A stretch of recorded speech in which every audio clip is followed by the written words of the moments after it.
New tonight at 11, a Cabarrus County family speaking to WCNC Charlotte after their child with special needs came home with more than a dozen bruises on his body and marks around his throat. They say it was done by his teacher last month, adding that they are now just coming forward because they say not much has been done.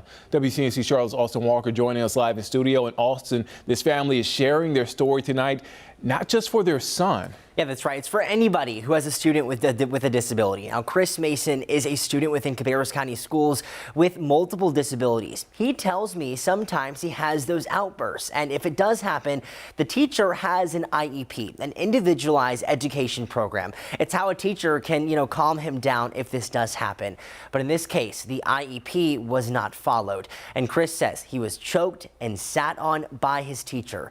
We would like to warn you, though, this story does have some graphic images.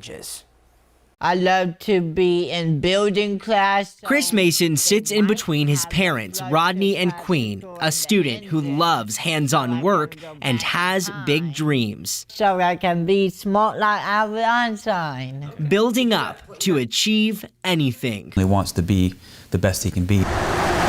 Chris is an exceptional children's student at J.M. Robinson High School, enrolled in different classes, accommodating his autism, cerebral palsy, and IDD, intellectual developmental disability. And after school at the end of October, Chris came home. When I first seen him, he was shaking all over, and I immediately, first I thought he was having a seizure. That's how bad he was shaking. And looking at him further, a discovery making her sick to her stomach. My child had over 15 different bruises on his body. He grabbed me by my neck when I got to the door. Chris and his parents say he was having a behavior at school when his teacher tried to stop him, Queen calling the teacher immediately. So the teacher said, "Oh yeah, we had a tussle today." Chris says he was trying to leave the classroom. He choked me and he sat on me. Something not in his IEP plan. Supposed to take him for a walk, calm him down, use his techniques. Rodney and Queen pulling Chris out of school a few days after the incident and say the district did not provide an incident report at first and did not agree to a meeting.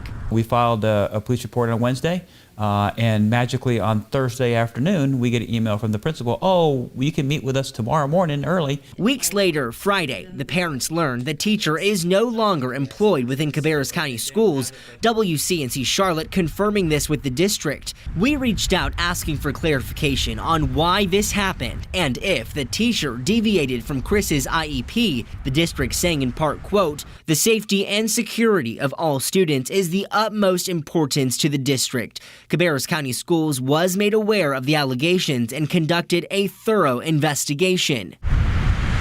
Friday, parents left with questions. He could have died from the injuries.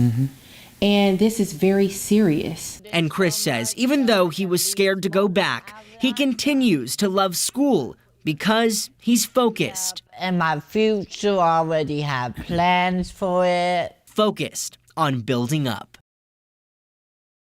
Again, we did ask the district a plethora of questions also, but just got that statement. Some of those questions including what training an EC teacher needs and what, exactly goes into that and how many people are trained for this, and nothing was answered. Nick?